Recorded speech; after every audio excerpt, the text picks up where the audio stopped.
Sometimes even good people can make a mistake. And when it happens, it's one of the most intense and emotional experiences of your life.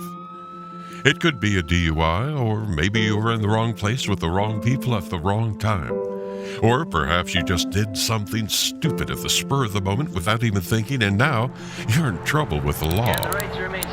Well, you need experienced legal help right away so you don't become a victim of the criminal justice system.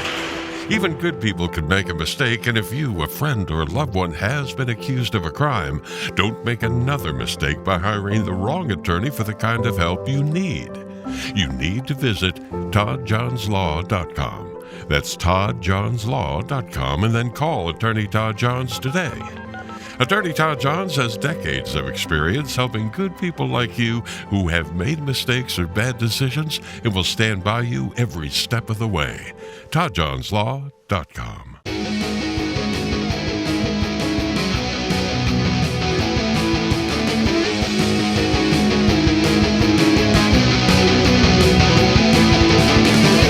All right, hello and welcome to That's Enough Out of You. I am your host, Bill Rader, and joining me, my podcast partner in crime, Mr. Sean Kane. Sean, how you doing today? Billy Raids, how you doing, buddy?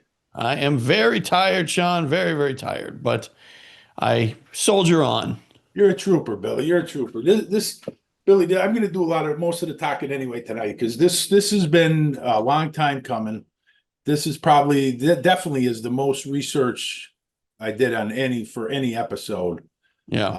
And it's going to be the one on Robert Maheu. So I know a lot of people have been anticipating this.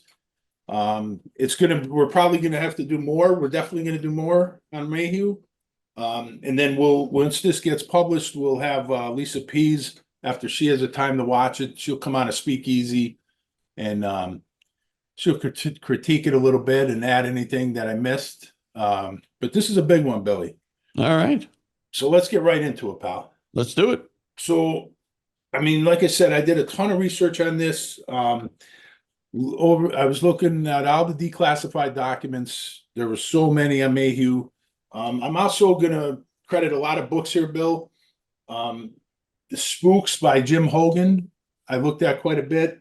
Another one is The Devil is in the Detail, which is basically a conversation between Alan Dale, John Newman, who we had on our show, right, and the great Malcolm Blunt, who a lot of people probably don't know about because he kind of stays behind the scenes, but he's the guy that helps like every researcher out there. He's a genius when it comes to the JFK assassination. So that book, and of course, Lisa Pease, A Lie Too Big to Fail. Ton of work she did on Maheu. So that book is used quite a bit in this episode. And the thing is, Bill, so Robert Maheu is the guy that, Alan Dulles and these guys went to when the government wanted to, distance itself from direct involvement. And of course, it's always been rumored that the TV series Mission Impossible is based on Robert Maheu's detective firm. And I'm not talking about the Tom Cruise movie, Bill, because right. Robert Maheu's he's not jumping out of airplanes and climbing mountains and but the Peter Graves Jim Phelps character is the one that Maheu's firm is based on that. But as I dug into Maheu and really did a deep dive on this, I found another show that was really based on, because when you think about it, Bill, the Jim Phelps character in the series is going after organized crime figures. He's going after dictators. He's doing things that are in the national interest of the people. Maheu's doing what's in the national interest of Alan Dulles. I mean, he's actually working with criminals like Johnny Roselli. He's working with dictators like Rafael Trujillo in the Dominican Republic. So to me, he's more like Red Reddington in the Blacklist. And actually, right, yeah, a lot of names that pop up, Billy, and we're going to do episodes, in the future on a lot of names that keep popping up. There's actually a character by the name of Robert Vesco. Okay. Robert Vesco was like a con man. He comes up a lot in Mitch Robel's world, in Johnny Roselli. But Robert Vesco was a character in the Blacklist as well, and it was based on the same guy. They used the same name. It was played by the great Stacy Keach. Was in Mike Hammer. Right. Yeah. Mike Hammer. Yeah. And so I see a lot more of Maheu in the Blacklist than I do in Mission Impossible. But he's the guy that the government goes to, to disavow all knowledge, just like, the secretary disavows all knowledge in the Mission Impossible series. Right. He says he only met Alan Dulles one time. And I talked to Lisa Pease about this, and I believe him, Billy. I believe him. I think she agrees that it's not really in either man's interest to have a lot of meetings. And the meeting that they met, Maheu said, was by accident. So he's got other contacts in the CIA that we're going to talk about. But the same thing with Howard Hughes. We're going to talk about Howard Hughes a lot tonight. When he met Howard Hughes, I mean, they never met face to face. Even though he worked for Howard Hughes, ran his Vegas operations, he did it over the phone. He did it through memos. He never met him face to face. So, that makes a lot of sense in Maheu's world. So let's get into it, Bill. So Maheu was born in 1917 in Waterville, Maine. Okay. Small coastal town up there, isolated. He went to college at Holy Cross. He also went to Georgetown. Then he joins the FBI. He becomes a counterintelligence officer in Europe during World War II. And he's posted in Arizona, Seattle, and then he goes to DC for a counter espionage assignment where he's spying on French aviators because Maheu spoke French. Then, Bill, he goes to Chicago. This was during World War II, or this was during World War II. He had different posts. He was a counterintelligence spy. Yes. I know what you're asking. Why is he spying on French aviators? Yeah. Bill, I mean, it's the same thing like Rockefeller. Rockefeller did his Army intelligence assignment, right? And he's supposed to be spying on Nazis, and he's actually spying on Algerians that are trying to free the country from France. Yeah. So, I mean, yeah, why is he spying on? Good question, Billy. Good question. But anyway, he cover all bases, right? Yeah, he goes to Chicago, okay, and this is where it overlaps with some very interesting characters, his time in the FBI in Chicago. So who's heading that office when he's there? Guy Bannister. And we just had Janet Bannister on. Yeah, that's right. Okay? And she talked a lot about that. She actually talked about how that was probably a demotion. Yeah. To go to Chicago. That was interesting. Yeah. But yeah, he was in charge of the office when Maheu's there. And then also William Harvey is there. And William Harvey was in the same FBI class as Maheu. Now, when we talked to Janet Bannister, we talked about William Harvey. And remember, she said her background is in psychology. And she kind of gave a little bit of a profile on William Harvey. And you remember the word she used for him? Extremely dangerous. Right, that's right. And that sums up Harvey to the T. We're going to talk about him a lot tonight. But there was also another overlapping FBI connection, Bill, and that was Jim McCord was there. Jim McCord, the Watergate burglar. So Watergate, yeah. Connections. And now listen, I'm not trying to say that the FBI is going to be involved in all these operations down the road. What I'm saying is a couple of things. It shows you that, there's a rivalry between Hoover and Dulles, where Dulles seems to be poaching a lot of his talent. But there's also the connections that Maheu made. And Bill, his Rolodex of connections is worth like all the gold in Fort Knox. Like the connections this guy has is unbelievable. And that's the connections he made at the FBI. So then he's really friendly with J. Edgar Hoover. Okay, Maheu has a good relationship with Hoover. And then he's sent on a special assignment, Bill, back to his hometown of Waterville, Maine. Now, what the heck could be in Waterville, Maine that there's such a but the thing is, Bill, it's isolated. So this whatever this mission was so sensitive, Bill, that he set up a special office there, Maheu. And it was so mysterious that I did a deep dive and I couldn't find out anything of what was going on, what this special mission was about. But it's really fascinating, Billy, because right after this, Maheu resigns from the FBI. Okay. Now, this whole thing, Bill, coincides in 1940. This whole thing is 1947, and it coincides with the creation of the CIA, which we talked about. It was created by Wall Street bankers, Allen Dulles, Prescott Bush, Rockefeller, right? I don't think that's any coincidence. And Jim Hogan, the author of the book I mentioned, Spooks, he's also author of Secret Agenda. He thinks Maheu joined the CIA at its inception. So that means he goes on this secret trip, this secret mission back to his hometown of Waterville, Maine. Then he retires from the FBI. And then he's going to open up Robert Maheu Associates. But he thinks, and I agree with him, that this is when Maheu joins the CIA, because officially Maheu doesn't start working for the CIA until 1954. But I don't believe that. And I'm going to tell you, there's going to be a couple of things, Bill, and you'll see what I'm talking about. But anyway, he opens up the detective agency, Robert Maheu Associates, which, you know, what they call impossible mission agencies. And I just want to talk a little bit about the team that he sets up and the people that's on his payroll, Bill. Okay, this is his Mission Impossible team. A guy by the name of Ray Taggart, who went on to work for AID. We talked about AID on this show before. Revon Faison, who's a former Air Force intelligence officer. John Frank, who we're going to mention quite a bit on this show. He's connected to BOSSI, which is the New York Police Department Intelligence Unit. We talked about them in the Malcolm X episode, where they were very active in that. That's right. But he's one of Maheu's key guys. Another guy was an ex-CIA guy named Lou Russell, who was a fellow detective, and he was hired by Jim McCord during the Watergate fiasco. So he's an interesting guy. Tom Lavina was a former Secret Service. Alan Hughes was an ex-counterintelligence corp in electronics firm Research Products Incorporated.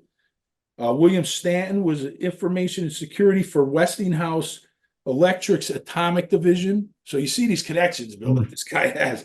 Yeah. John Garrity was a newspaper correspondent in D.C., which of course is very important. You know how the CIA uses media assets. Joe Shimon was a former D.C. police detective, but he was very close and very good friends with Johnny Roselli and Sam Giancana. There's also a group called the Society of Former Special Agents of the FBI. Okay. And there's another group that Maheu dealt with, retired intelligence officers, which David Atlee Phillips was part of, and Claire Booth Luce, whose husband was Henry Luce, who owned Time Life. Right. So you see, Bill, he's got an endless supply of operatives that he could pull at any time. And the interesting thing, Bill, is no job is too big for this guy with this unbelievable supply. Some are on his payroll constantly, some are contracted, but then you have layers. So he could get contracted by the CIA and give the job to one of his guys, who gives the job to his guys, and you could be 3-4 layers removed from the CIA and working for the CIA and not even know it. Yeah. You know what I'm saying? Now, there's also been several authors that claim that Marilyn Monroe was an asset of Bob Maheu. Now, I looked into this, Bill. I talked about this ad nauseum. I did really a deep dive on this to try to look for anything that could be credible to find Marilyn Monroe as an asset of his. I found nothing. And I like I said, Bill, I turned over every rock for this episode. So I think we should go with the fact that Marilyn Monroe was not an asset of Bob Maheu. Yeah, I mean, there's just no evidence to support it, Bill. There's a couple of guys who just make it up and say it, and they don't back it up with any documentation or anything credible. What the heck would she have done? Well, I mean, who knows? You know what I mean? Like, she did have access to, she went around the world internationally. She met leaders from all over the world. She was a celebrity figure. So maybe she could be gathering intel, but there's just no evidence to support that, Bill. There's just no evidence. Like, they always put her in these plots, carrying messages back and forth, like all this nonsense. Mm-hmm. There's just no evidence for it. You know what I mean? So Maheu has these connections all over the place, Bill. Like you said, what would he need her for? I don't know. but it just doesn't make any sense. Right. Anyway, I mean, I think it would be, too risky, right? She's sure. such a high profile Right. person. Very high. And you see him, the lengths he goes to not meet Alan Dulles, not meet Howard Hughes, right? But yet he's going to have one of the most popular celebrities in the world as his asset. You're right, Bill. It makes no sense. Makes zero sense. So the next thing I want to do, Bill, is I want to read a passage from the book, The Devil in the Details. And this, like I said, it's a conversation between Alan Dale, Malcolm Blunt, and John Newman, but John Newman's not in this piece that I'm going to read. So this is Malcolm Blunt. The cream of the crop, which I mean, it makes sense to me that someone of extraordinary talents would be utilized by the agency, through the security office program, which is the confidential correspondence group. Now, that's very important, Bill. The confidential correspondence group is something that not a lot of people know about, and there's not a lot of detail on it. Now, let's see. Malcolm Blunt says, which they set up to, Alan Dale said, all right, the confidential correspondent group. Malcolm Blunt. Robert Maheu was one of those people. Alan Dale, oh, brother.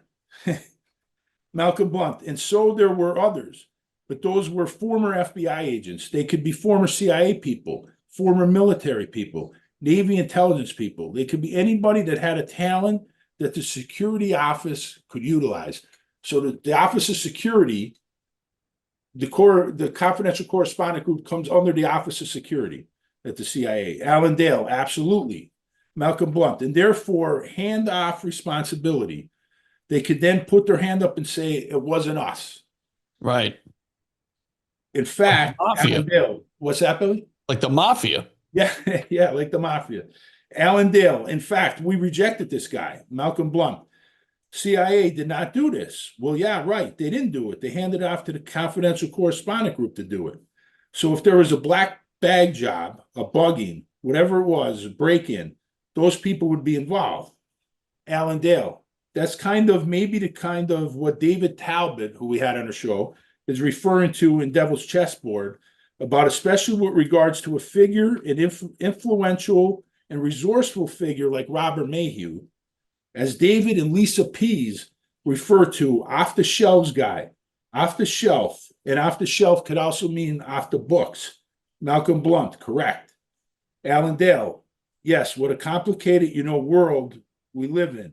Malcolm Blunt, they have this sort of process whereby they actually, the security office, in order to stay within the parameters of legality, can hand off to a separate entity. And they actually name the entity. They have a name for it, so they know that's the confidential correspondent group. So that's very important, Bill, because this is how Maheu falls under, working for the CIA. Now, at this point, we're still at 1947. So officially, he's not in the CIA, but I believe at this point he is working for the CIA. And here's something that's really important. So his first case as the Robert Maheu Associates, Bill, is a political bombshell. Okay, he takes the case of this fellow Aldo Accardi. Okay, Aldo Accardi is lieutenant in the office of the OSS, which is the Office of Strategic Services, which is the forerunner to CIA. And his firm is hired to assist a powerful lawyer by the name of Ed Williams. Okay, Ed Williams, he's another guy, Bill, with power like a Rolodex that could melt your fingers, Bill, the power that this guy, the connections he has. And Maheu's assisted him to get this guy Accardi off. And here's what happened with Accardi. So he was an OSS lieutenant, and him and 4 other agents were parachuted into northern Italy behind Nazi lines. Okay, and they arranged for an arms drop to units in the area to fight the communists, or to fight the Nazis, but they were communists.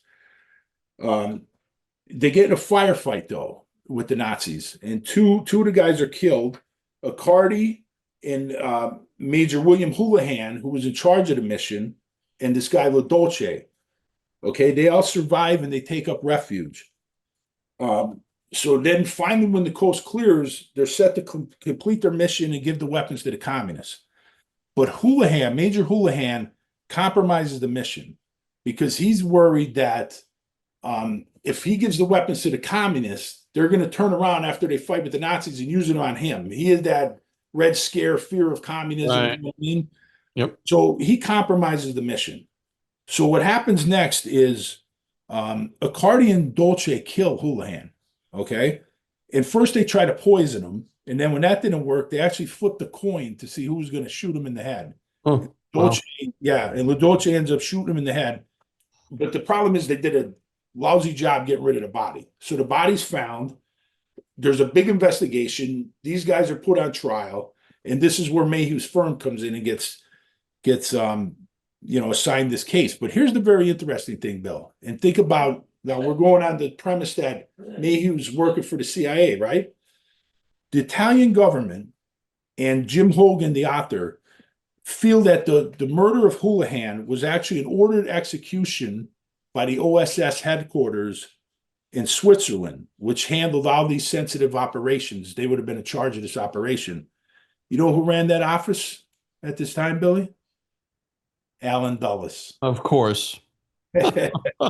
So this is why everything kind of makes sense that Maheu's already working for the CIA. His first big assignment is something that Alan Dulles wants to get this guy off. Yeah. And does end up helping this powerful attorney Williams get Accardi off. Now, the other guy, what's interesting, Bill, the other guy, LaDolce, he's on trial as well. But he ends up cracking under pressure, and a police detective, he confesses to a police detective that him and Accardi did this, and they killed this guy. The police detective is murdered. And a very suspicious, yeah. So then LaDolce gets scared. He recants his confession, and that's the end of that. Nothing comes out. So Maheu does his job here. He gets these guys off, and they're acquitted, and everything is swept under the rug. Okay? Unbelievable. Yeah, unbelievable. So let's get to officially when Maheu starts working for the CIA. So this is 1954. Like I said, he met only Alan Dulles only one time by accident. His contacts in the agency was Sheffield Edwards, who ran the Office of Security. When we talk about the Office of Security, Bill, a lot on this show, and we're going to go into detail on that. And then Edwards' deputy, Big Jim O'Connell. Okay, O'Connell, we talked about him, I think, on the Lisa Pease episode on Hammarskjöld, because he was involved in the Congo with the assassination of Patrice Lumumba. And his name comes up in the hearing, the church committee, I believe, on that. But also another contact is Bob Cunningham, the CIA. Cunningham helped cover up the apparent murder, I'm going to call it murder, of Frank Olson, the CIA, which was involved with the MK Ultra program. We're probably going to have to do a show on Olson. That's a very important case to discuss. So these are Maheu's main contacts at the agency. Now, this part doesn't really make me happy, Bill, but O'Connell, Edwards, and Cunningham would always, on Saturdays, would go to Maheu's house, okay, and they would have these huge parties for Notre Dame games. I knew you were going to say that. They're all diehard Notre Dame fans, including Maheu. He was a diehard. And they would have these huge parties and barbecues where they would have lobster and steak, and Maheu would have the lobsters brought in from Maine. And they would have these huge parties. Yeah. So that part doesn't make me happy. But these are his contacts, his main contacts at the CIA. And let's talk about the Office of Security just for a second. So it's the action component of the CIA. Hands-on responsibility of the most sensitive operations. Reports directly to the director and is accountable to nobody else, okay? ZRRifle, MK Ultra, all these Mission Impossible agencies, anything that facilitates operations that are unlawful fall under the Office of Security, because these guys are tasked with the most sensitive operations and tracking the CIA operatives that are doing the most sensitive operations to make sure they don't go rogue, like that term. They always use CIA rogue, that they stick to what they're supposed to do, right? So you see how connected Maheu is, Billy. So let's get into some of the missions that we know he did for the CIA. We will be right back. DK's Corner, now located at 201 Cherry Street in Jessup, Pennsylvania, is serving up the area's best tasting food at respectable prices. Known for our great cheesesteaks, DK's also has delicious breakfast sandwiches, specialty coffees, and catering 7 days a week. You'll love the wraps, soups, and pizza too. We're now open Wednesday, Thursday, and Friday, 9 a.m. to 9 p.m., and Saturday, 8 a.m. to 3 p.m. Visit DK's Corner on Facebook to see our daily specials, and make sure to follow and like us while you're there. We offer local delivery to homes and businesses, takeout, or come and dine in our new restaurant in Jessup. Call or text DK's Corner at 570-209-0278 or hit us up on DoorDash. And we thank DK's Corner for sponsoring That's Enough Out of You. We will be right back. Hey, Sean, I want to make sure that everybody knows about our Patreon. I know we mention it every once in a while on the show, but really important that people check out our Patreon. If you go to Patreon and search for That's Enough Out of You, or just click on the link in the description, you'll find we do an extra episode every week called The Speakeasy, and it's really usually just Sean and I kind of talking about the day's events, current events, and things like that. But a lot of exciting things. I mean, I know, Sean, you're constantly putting articles up there on our Patreon.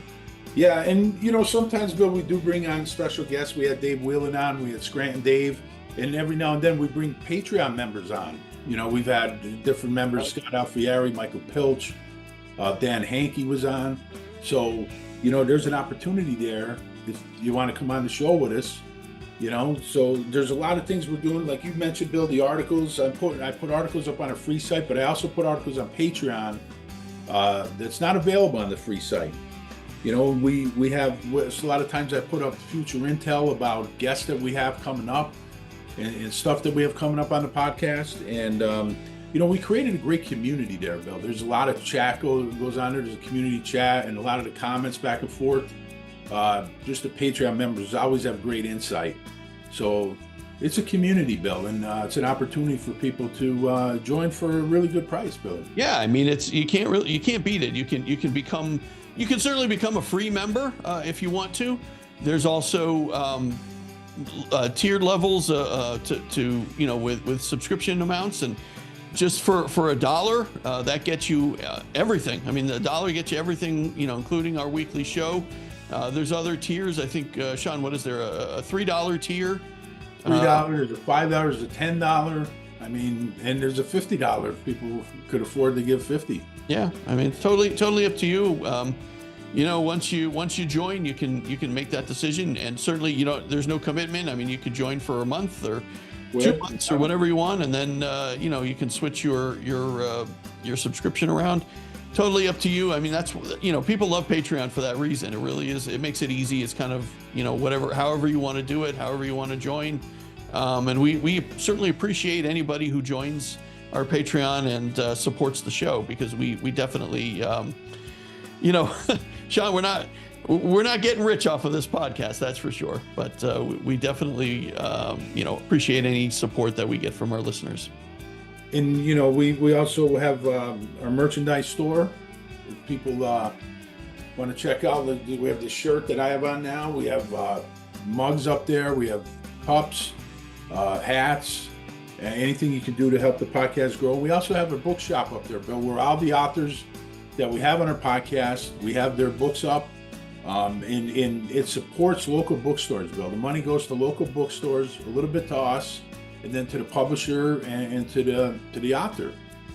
So it's a real good opportunity instead of buying Amazon and making supporting billionaires. Right, sure. There's an opportunity. And as far as Patreon, one last thing, Bill, if you want to join as a free member, we do put some stuff up there for the free members, and then if you like it and you want to upgrade, you can do that. Absolutely.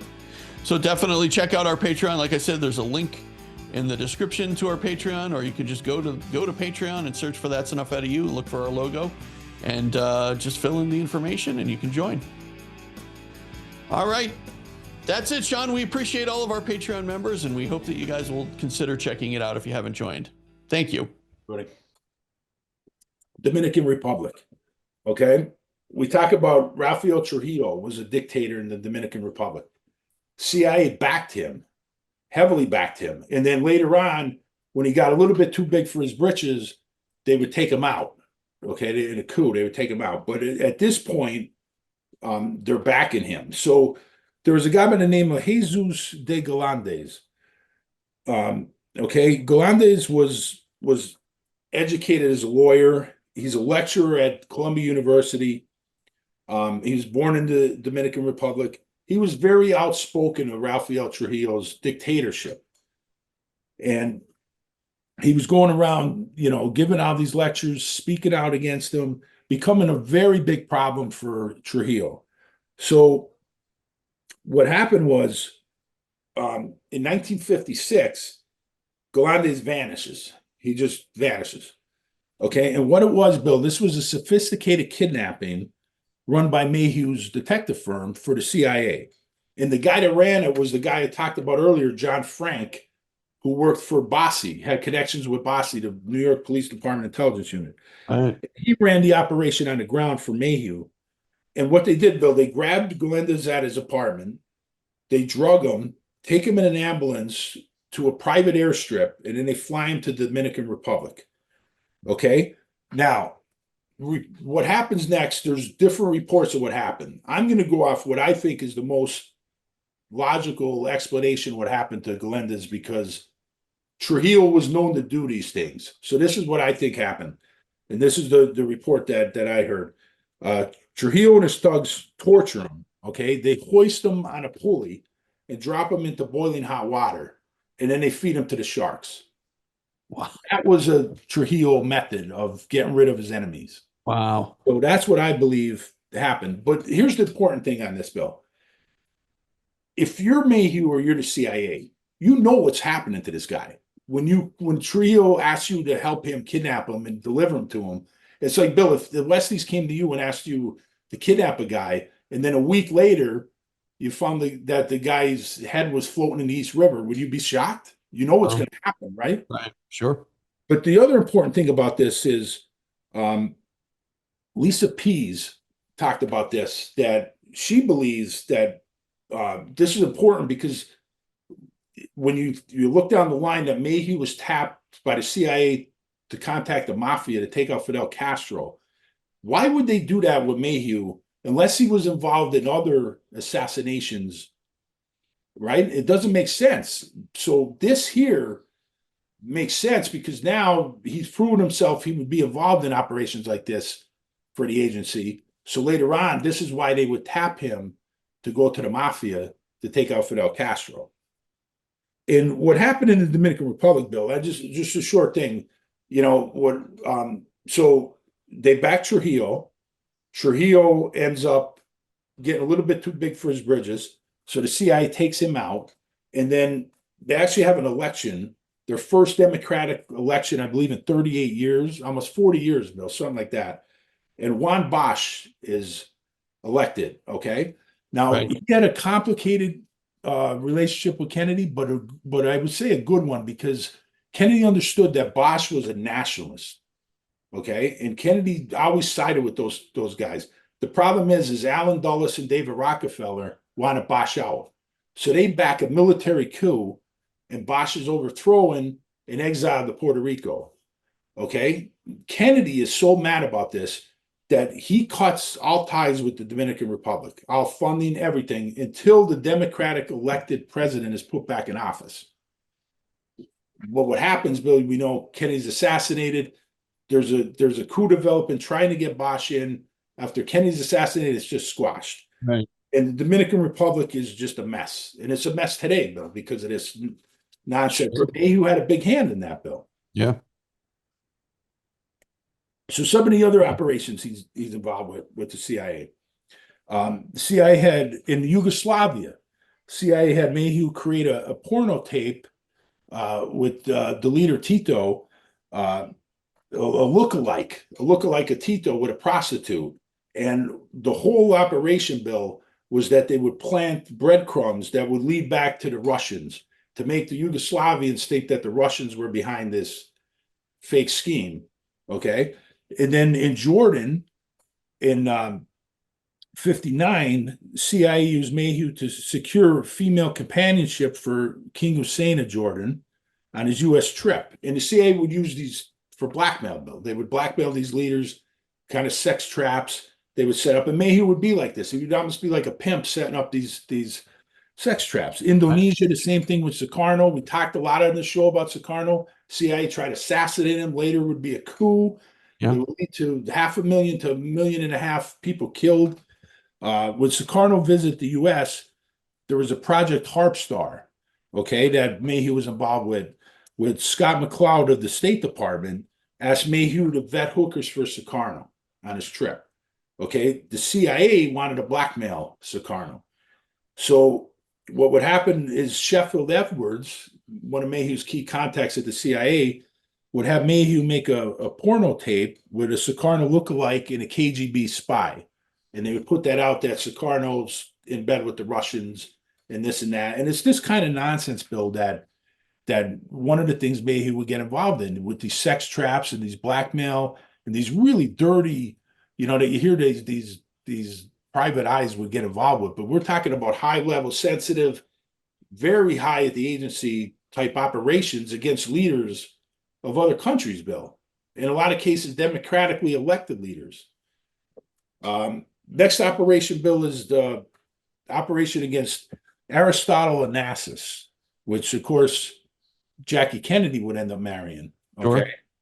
Sure. Maheu ran on Alan Dulles' orders an operation for the shipping tycoon Stavros Niarchos to sabotage a deal between his rival Onassis and the Saudi Arabian family. And the whole thing is Alan Dulles and his brother John Foster was involved in this. They didn't want Onassis to corner the oil business and harm Western interest. Okay, but Maheu would even go further, Bill. Maheu, on CIA orders, this is very clear, and also other people would get involved, David Rockefeller, other oil interests, even Richard Nixon. They would start, and I don't even know how to explain this, an all-out assault attack on Onassis, okay, where they would be nonstop attacks, Bill. We're talking about wiretaps. We're talking about sabotaging his ships. We're talking about disinformation campaign, police harassment, phony lawsuits leveled against them. It was just nonstop. And Maheu was the key guy doing this for the CIA, but also these other powerful interests. And the end result of this, Bill, was Onassis' son died in a plane crash that Onassis said was sabotage, and it was actually an attempt to kill him. Okay. And there's a lot of evidence, Bill, that plane was sabotaged. Yeah. Was Maheu involved in that? I couldn't tell you. What I'm telling you is that he created this atmosphere of this nonstop attack on Onassis. It ended up in his son's death. That's all I'm going to say on that. Wow. That's crazy. So at this point, you see how valuable Maheu is to the agency, right? You see the stuff he's doing. So now comes the big one, Billy. The CIA Mafia plots to kill Fidel Castro. And you can see why he would be tapped for this, because you see his resume up to this point, because we still don't know what that secret mission was to Waterville, Maine. Who knows what the hell that was about. And here's the interesting thing I found, Bill. In Maheu's autobiography, he said that he helped organize the Bay of Pigs operation. Now, I couldn't find that anywhere else, but for Maheu's own mouth. I checked with Lisa Pease on this. She didn't, this is the first time she ever heard it. So was that true? I don't know. But if it was, it does explain Maheu's hatred for Kennedy, right? Sure. So on Dulles' orders, they set up a meeting with Johnny Roselli. So Maheu meets with Roselli at the Manhattan Hotel to kill Fidel Castro. And he brings his CIA Notre Dame buddy, Big Jim O'Connell, and he's there posing as an American businessman. But Roselli's not stupid. Roselli figures out very quickly these guys are CIA, okay? And Roselli's on board. And we're going to do an episode on Roselli separate down the road, Bill, because there's so much information on Roselli. We're going to do one on Mitch Rorbell We're going to talk about that guy, Robert Vesco. So we're going to do other episodes. But for now, we'll just stick to the actual plots here. At this point, with Roselli involved, you have to assume that Tony Accardo knows about this. Okay? Because Roselli's not going to do something like this without checking with his boss, Tony Accardo. Right, sure. Okay. And then we know from the document that's out that he would bring in Sam Giancana. So they bring in Sam Giancana. He comes to the meeting under a fake name, Sam Gold. We know the document says that Giancana's only purpose of being at this meeting was to bring in Santo Trafficante, right? And that document is very clear on this, that everybody in the CIA contacts Roselli, no other mafioso. Everything goes to Roselli. Here's the interesting thing, Bill. A lot of people, and I assumed this for a while, thought that Trafficante was brought into the CIA mafia plots to kill Castro because he had such key contacts in Cuba, right? Right. And that he would have contacts to people in the hotel industry that could poison Castro's food, this and that. Sure. The more I think about it, Bill, I'm starting to think that Trafficante was brought in kind of the same reason Giancana was brought in, because Roselli has those same contacts in Cuba. He has contacts to Meyer Lansky, he has contacts down in Miami, but he can't go trampling down in Miami without an okay from Trafficante, because that's in his territory. So they bring Trafficante just to protect Johnny Roselli. And that's what I think Giancana's Trafficante's role in this whole thing, until I see other things, Bill, because there's going to be a point where when they pass this off to Harvey, that they don't even want, the CIA says cut Giancana and Trafficante loose completely. They don't want, so what I'm saying is they're just protecting their asset Roselli by bringing in these other bosses, because that's mafia rules. Right. So, makes sense. So they have this whole thing. They try to kill Castro, all these ridiculous James Bond style plots. None of them work. And then the whole thing is going to be handed off to William Harvey. But what happens, Bill, is, let me make this very clear, because there's a lot of speculation on this that goes into legend that isn't true. Kennedys did not know about these plots. They started under Eisenhower. Okay? They didn't start under John Kennedy. And the only way they found out, Bill, is what happens is Giancana is having an affair with Phyllis McGuire, the McGuire sisters. Giancana is worried about McGuire having an affair with the comedian Dan Rowan. So he asked Maheu, True Roselli, to find out what happened, if it's true, okay? So Robert Maheu hires one of his guys, a guy by the name of Ed DeBose, who was a Florida detective. They're paid $1,000 by Maheu, using CIA funds, by the way, okay? And they make installation of bugs into Rowan's hotel room to find out if he's having an affair with McGuire, which he is, right? So what happens here is DeBose hires one of his guys, a guy by the name of Arthur Belletti, and you see how there's layers, Bill, of all these. So Maheu passes it to DeBose, DeBose passes to one of his guys. Here's the problem with Belletti. He's at the hotel putting in the wiretaps and everything, and he gets hungry. So he goes out right in the middle of installing these bugs, right? And goes down for a sandwich or something, leaves all the equipment in the room, and one of the hotel workers comes in, doesn't even put up a siren on it, comes right in the room and sees all this, calls the police, and then there's this huge investigation, and Bobby Kennedy finds out about it, and Bobby Kennedy was hopping mad. So he told him, shut it down, shut this down, right? And what happens is, with the plots, Maheu, the plots are passed from Maheu to William Harvey, okay? His old FBI buddy. And Harvey becomes really good friends and very close with Johnny Roselli. And we'll talk about that more in the episode we have on Roselli. But what happened there is that during the Cuban Missile Crisis, while John and Bobby are trying to create peace, William Harvey tries to escalate the situation with Castro, and Kennedy finds out about it. He's hopping mad. He wants Harvey fired. Richard Helms of the CIA protect Harvey. They sends him to Rome, Italy, where he's running the station over there instead of firing him, where he's dealing with real mafioso guys over there in the Italian mafia. Yeah. Right. So anyway, the plots never work out. They never get to Castro. But you see, it's crazy, Sean, how these things get foiled. You know, well, this with the guy going to lunch, the Watergate, or the guy leaving a piece of tape on the door. tape on the door, yeah. Stupidest thing. This here, I don't think it was done on purpose, Bill. I think this is what happens when you keep passing the buck. You know what I mean? Like Maheu had this guy, the boss. He thought the boss was going to make sure it was done correctly. He gives it to this guy, Belletti, who does a half-assed job, and this is what happens. And they get caught on this. Yeah. So just crazy stuff, Billy.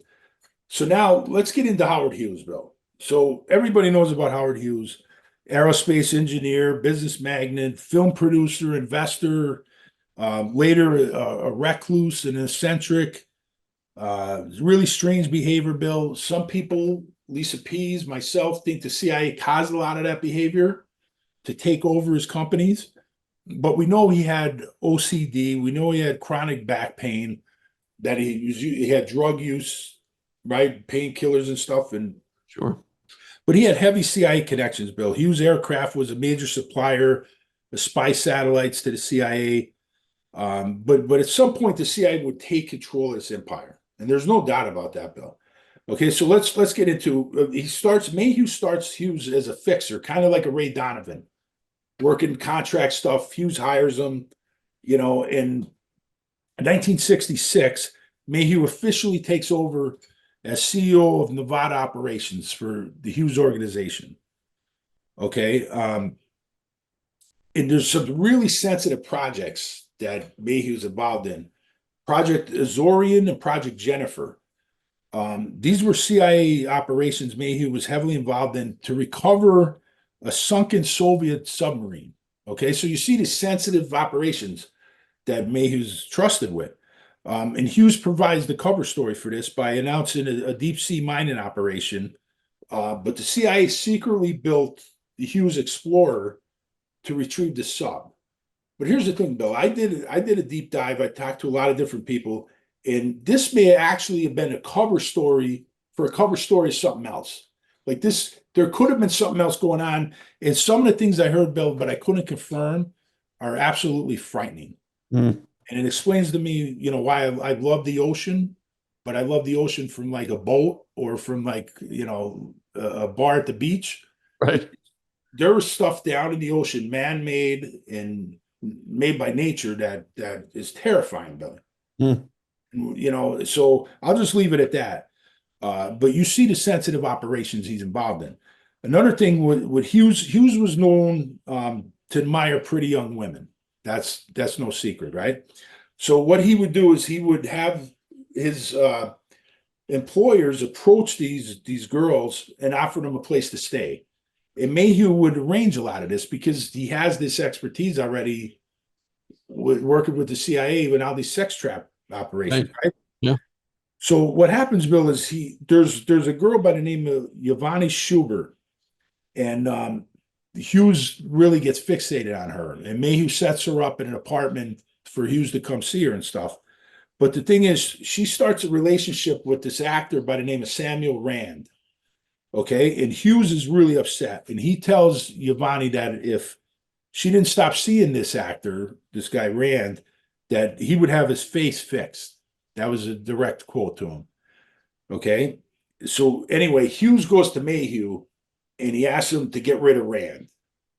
Now, here's what happens, Bill. The official story of what happened was that this guy Rand accidentally kills himself when he's checking this Yvonne Schubert's gun because she got a gun for protection. And when it accidentally didn't fire, when it didn't fire, this guy's checking it and it goes off and he's killed. Right. That's the official story. But prior to this, Maheu goes undercover under the name Bob Marshall, and he befriends Rand and says that he's a businessman with investments and he wants Rand to get involved in these investments. So he befriends him invites him up to his suite, okay? And when he gets there, the undersheriff, which shows you Maheu's connection to law enforcement, the guy by the name of Harold Marlowe, is waiting for this guy Rand, and he threatens him, Bill. And he threatens him with a gun, okay? And he tells him, listen, stay away from this girl, and gives him an ultimatum. The problem is Rand doesn't stay away from the girl. And then the next thing you know, he ends up dead. Was it really an accident? You tell me, Billy. But after the incident, Maheu asked Sheriff Marlowe to make sure that the ballistic test proved the bullet came from Rand's own hand. And Maheu called that just a little bit of insurance. So you see this guy's connection. You see this stuff he's doing. It's just... Yeah. And then later on, Lisa Pease, you know, she feels, and I agree, that the strange behavior in Hughes' life, it possibly attributed to something that Maheu and the CIA did to him, but I can't really prove that. Maybe Lisa will have more information on that when we bring her on. But he also gets involved with this Mormon group, Bill, this strange, very strange Mormon group. And I found, and Lisa Pease thinks that this Mormon group was also connected to the CIA. So they're coming at Hughes from two angles, from Maheu and from the Mormon group. And what happens next, Bill, is just bizarre, where Maheu believes that the Mormons kidnapped Hughes, something called the Thanksgiving coup, okay? And Hughes is missing. And then he comes up with this strange message. He leaves accusing Maheu of stealing his company, leads to lawsuits. There's this whole nonsense going on. There's conspiracy theories that Hughes was actually killed and replaced with somebody else pretending to be Hughes. But when Hughes dies, Bill, the official autopsy said it was kidney failure. And he was unrecognizable from the Hughes that everybody knew due to years of being a recluse, being, drug use, all these other things that was happening. So what really happened to Howard Hughes? I don't know. But I do know this, Bill. You know who spoke at his funeral? James Angleton, the CIA. So we know that Hughes was wrapped up. We know Maheu wrapped up with the CIA working for him. Yeah. A lot of strange things going on there, Billy. Incredible how it all kind of ties together, It really is, Bill. But now we're going to get to the big one, Bill. The RFK assassination. Yeah. Okay. And this is where we're going to use Lisa's book, because there's no better person, no better expert on this case than Lisa Pease. She's the best on the RFK assassination. And we know, Bill, from the Noguchi autopsy, the guy that did the Marilyn Monroe autopsy, that the shot came from almost point blank range. And it could have been Sirhan, who was a few feet in front, not in back of Bobby Kennedy. Okay. And the only guy that was in that position was a guy by the name of Dane Eugene Caesar. Okay. And we talked about him with Lisa before. Right. Lisa feels that he was holding Bobby Kennedy in position while somebody else took the headshot. Okay. I'm going to read this from Lisa's book, because she could say it in better words than I ever could, Billy. This is from her book on Robert Maheu. 2 different sources told me that Robert Maheu had been behind the assassination of Bobby Kennedy. But even without those sources, Maheu seemed the obvious choice. The assassination of Robert Kennedy required comprehensive planning that clearly included the following: control of the LAPD's investigation, because we know this guy's Peña and Hernandez would come in and make a mess of the investigation. We know they have intelligence ties, right? Right. No, Maheu has serious connections with people like this, okay? The next thing, control of the DA's investigation. We know Maheu has sources in the DA's office, this and that. Control of the sheriff's deputies who were the first to arrive on the scene. Well, I just told you about the undersheriff, what a connection he had with him. So he's got serious connections in the sheriff's department. Control of Sirhan's defense team. Well, we know Maheu had powerful connections with that powerful lawyer Williams, other lawyers, right? Access to trained assassins. Well, we know Maheu's main contacts at the CIA was under the Office of Security, right? Where the ZRRifle, the assassination program against Castro and the others, were under. So he has access to that. The last thing is access to a patsy that could be hypnotized. taking into account the fall for the crime, which would be MK Ultra, right? Well, that's under the Office of Security, where Maheu has serious contacts with. Yeah. So it makes serious sense. And this is what Lisa says. She goes on to say, CIA had power to control and provide all of this, but more specifically, Robert Maheu connected directly to every point above. And the source for most of these connections was Maheu himself. In 1992, with Richard Hack, Robert Maheu penned his autobiography, Next to Hughes. There he revealed all kinds of information that makes him the most credible, high-level suspect for the planner of Robert Kennedy's assassination. He revealed additional information when interviewed by the Church Committee and elsewhere. Maheu had friends in the deepest, darkest corner of the CIA, the Office of Security, the component that ran the mind control program and bugged CIA employees to prevent them from leaking to others. He was extremely well connected at the highest realms of power in this country. And we know that. We went over that, Billy. Sure. He had access to nearly unlimited funds, which is true. He had experience running assassinations plots for the CIA. We went over a few of them. He had mob contacts through Johnny Roselli. The Mission Impossible TV series was said to have been based on his company, Robert Maheu Associates. But I also believe the Blacklist, even though it claims to be more based on Whitey Bulger, I think it was based on Maheu, which fronted for CIA activities and provided cover to CIA employees. Maheu also had friends in the LAPD and Sheriff's Office. He had run CIA operations in conjunction with the LAPD in the past. And all of that is true, Billy. All of that is true. The next thing is the witnesses, because Lisa P said she had two witnesses that told her Maheu was behind the Bobby Kennedy assassination. And that one of them was John Maheu. John Maheu was a top aide to Howard Hughes. He's one of the few people that was allowed in a room with Howard Hughes. Not even Maheu was in a room with Howard Hughes. Maheu was. Okay. And he told Lisa that he ran the hit. And Lisa has in his diary, John Maheu's diary, she put it in her book. Okay. And here's what she has, Billy. John Maheu was a top aide to Howard Hughes from 66 to 70. He was one of the few people out in the room with Hughes. Maheu was a computer analyst before and after a stint in Korean War. He met Howard Hughes in the 1950s and impressed Hughes. Maheu is a charismatic, articulate, and obviously intelligent individual with a sense of humor. So it's easy to see why Hughes would want this man by his side. Maheu did not realize when he took the job just how deeply embedded the CIA was with the Hughes organization. And we talked about that, Bill. Angleton gives the speech at his funeral. And this is exactly what Angleton said, because Lisa has in her book.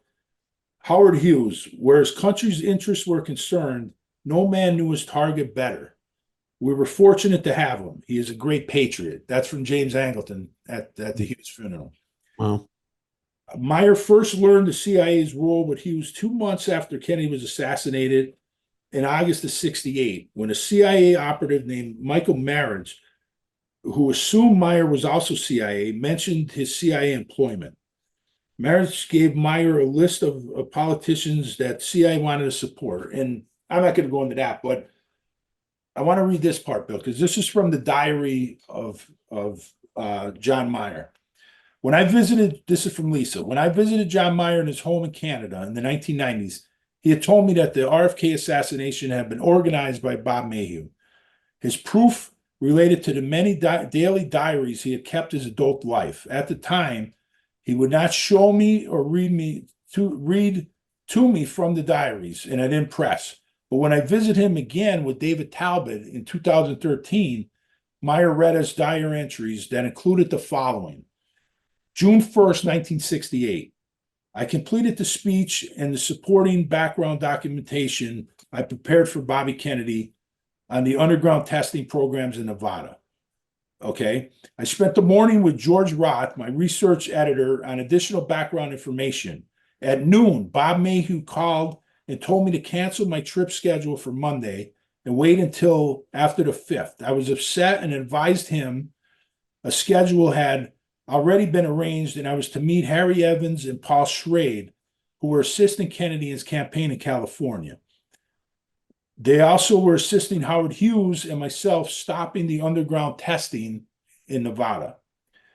June 4th, 1968. Here's from the diary. Maheu called in the morning and said he wanted me to call Don Nixon, that's Richard Nixon's brother, urgently, and ask him to fly to Las Vegas to meet with Maheu on Wednesday the 5th. He wanted me to introduce him, as they had never met. That was the reason Maheu wanted me to stay in Vegas and not fly to LA. I left a message for Don Nixon. He called me at 11 and advised me that he was very busy and was not able to make the meeting on the 5th. I called Maheu. When he heard Don was not coming, he told me to call Don back and have him call his brother. At 3 p.m., Don called me back and gave him the message to call his brother, Richard Nixon. Don was upset that Maheu would try and run his life. So the next entry, Maheu read passage. This is what Lisa has. Maheu read the following passage to me and David Talbot from the diary entry of June 6, 1968. Robert Kennedy died in the early hours of June 6th. Here's the passage. Bob Maheu called to ask about Don Nixon meeting and suggested 8:30 for breakfast at the Desert Inn Country Club. I went to the club. Maheu was all smiles. Don Nixon walks in, all smiles. What followed next had to be seen to be believed. They embraced each other. And Don Nixon said, "Well, that prick is dead." Oh. And Maheu said, "Well, it looks like your brother is in now." At the time, I did not even know what they were talking about. Maheu joked that they should now be calling Don Nixon Mr. Vice President. I still did not realize that Robert Kennedy had died. And when they saw that I was unaware, Maheu told me, "John, you are out of it. Why don't you go home and Don and I will carry on without you." The next passage, Meyer said he was sickened when he learned that Robert Kennedy had died, and the news got more disturbing with each passing day. Meyer recognized a name in the news that gave him a chill. And here's what he has in his diary for June 13th, Bill. Listening to the radio where they were discussing the RFK assassination and who was shot, they mentioned Thane Caesar, who was a security guard at the hotel for Ace Guard Security and was also employed by Lockheed Aircraft. I remember Thane from his trips to Vegas, where he was meeting with numerous gaming people and was introduced to me by Jack Hooper, a key associate of Robert Maheu. Wow. And remember, Bill, Thane Caesar is the guy, the last minute security guard. He's the guy in position. Right. He's a piece of the whole Bobby Kennedy. The shot came from the back. Okay. And here she goes on. Meyer told us he had called someone else and discussed the fact that I knew RFK, Paul Schrade, Harry Evans, and Thane Caesar. All of them had been at the Ambassador Hotel that night. Thane Caesar was known to Meyer because he worked for the Hughes organization at the time. Meyer's inquiries brought a reprisal from Maheu the following day. This is from the diary now. Bob Maheu called me and told me to come over to the house at 8:30 p.m. that evening, so I did. He was furious, and he wanted to know why I was checking up on Thane Caesar. I was stunned at his anger, and he said to me that if I kept discussing this matter, he would see that I was no longer around the Hughes operation.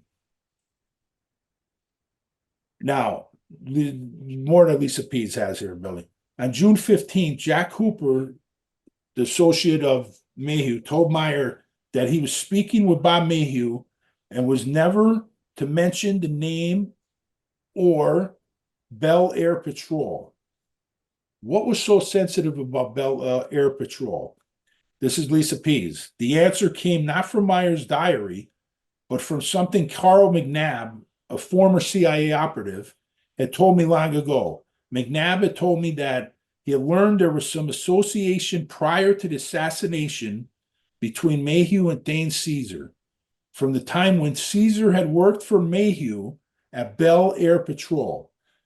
I could never confirm this, as Bel Air Patrol refused to share its records, but a CIA document discussing the granting of QK enchant clearance to Maheu's son Peter confirms that Maheu was in fact one of the owners of Bel Air Patrol. Given that he and Hooper owned a number of security firms together, it seemed likely that Hooper too shared the ownership. If there had been prior connection between Dane Caesar, Hooper, and Maheu through Bel Air Patrol, that would have connected all the dots for serious researchers very quickly. It makes sense that Meyer would be scared into silence with threats from both Maheu and Hooper. It also might explain why on my first trip to see Meyer, Maheu had called him out of the blue and asked if he needed anything. Meyer thought it was very odd that Maheu would have called that day after not having spoken to him for 10 years. So he just happens to call up when he meets with Lisa Pease to see how. Wow. Okay. Now, we're almost done here, Billy. On that trip, Meyer told me that J. Edgar Hoover said that he knew that Robert Maheu was behind the assassination of Bobby Kennedy. In the years after the first trip, I come to believe Maheu, due to his connections, was a credible candidate for the assassination. But Meyer was not the only person to assert that Maheu was behind the assassination. Researcher Stephen Gale gave me another source. His father, a World War II veteran, had been an electrician for the city of Los Angeles, working often at the Glass House, which was the nickname for LAPD's Parker Center. Sometime between 77 and 79, Gale wrote this. Dad, I was talking about the Vietnam War at our house in Highland Park. I said that if RFK had been elected, history would have been different. Dad said, maybe that was so. Dad then said that he had talked to detectives at the Glass House that had told him that Maheu had done it. Dad was a big gossip with hard right-wing views. The fact that the detectives would talk to Dad is, for myself, very believable. So you see all these connections, Bill. And Dane Caesar, Bill, if you could believe this, the public records show him as employment as a contract agent for the CIA, if you could believe that. Now, why would he expose that? I mean, why would Alan Dulles put in his calendar he's at the farm? I don't know, but Dane was living in the Philippines, living like a king, and shortly before he died, he's put out these videos, these really racist videos, talking about how John and Bobby Kennedy were both for civil rights and all this other stuff. And this is the guy, Bill, in position, and he had the key contacts, with Bob Maheu. And Lisa Pease goes on to prove, that this was the covert operation, the assassination of Kennedy, because you had everything, Bill. You had the hit teams, you had Sirhan, the program Patsy, you had the girl in the polka dot dress, you had Payne and Hernandez, the cop intel guys that come in and destroy the investigation.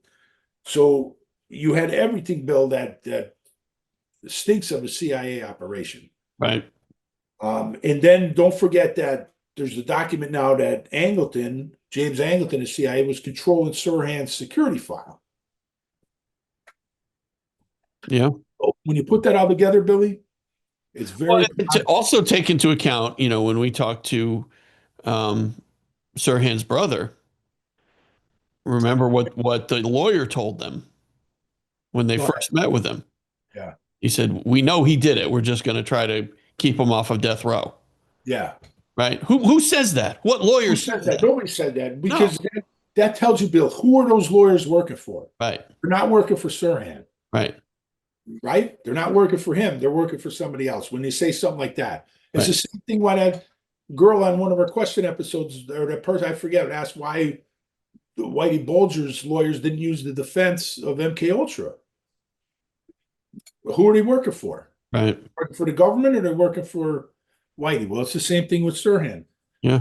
So we're gonna conclude now, Billy. We've been going on like an hour, and I know we're stopping here. Everybody wants to know, what was Maheu's involvement in the JFK assassination. We're gonna save that for next time, Bill. Mr. Pease is doing some stuff. We're gonna talk about that later. But I'm gonna leave you with this, Bill.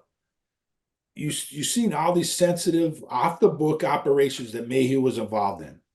do you think that they wouldn't get him involved in the most sensitive off the books operation that they ever conducted? And that was the JFK assassination. Sure. And like I said, this episode, other names come up like Mitch Rohrbell, Johnny Roselli, Robert Vesco. So we're going to do episodes with those guys down the road, Billy. But and also you got to ask the question, Bill, how many of these off the books detective, these Mission Impossible agencies are working for the CIA under the Office of Security and under the Confidential Correspondence Group, where they could just say, hey, they're not CIA. I don't know what they're doing. And then if that agency passes it off to some of their contract agencies who could pass it off to another one, now you're 3-4 layers removed. CIA could say, nothing to do with this. Right. Never going to lead back to us. Yeah. So yeah, Billy, this was it was just a deep dive on Robert Maheu, and he's involved in so many different things, Bill. There was other operations I didn't go into. Maybe we'll get into them next time, but there's so much, Bill, we could have went on another couple hours. Sure. Yeah. Yeah. So amazing. Unbelievable stuff. Well, great work, Sean. This is a lot of research went into this. I know. And I know at the end there, I read a lot from Lisa's book, but the thing is, for me to put in my own words would have, I think, been an injustice to Lisa's great stuff. So I read a lot from her book, and I also read right from the diaries of John Meyer, because I think that's important, because it shows his thinking, and he was right in there. And Hoover would go on to say he knew Maheu was involved, he knew it was, but he couldn't do anything about the CIA. And see, that's really important, Bill, because it goes to that rivalry that's kind of always been hidden between Dulles and Hoover and the CIA and FBI. And you see how all these guys that started as FBI, they're poached by Dulles.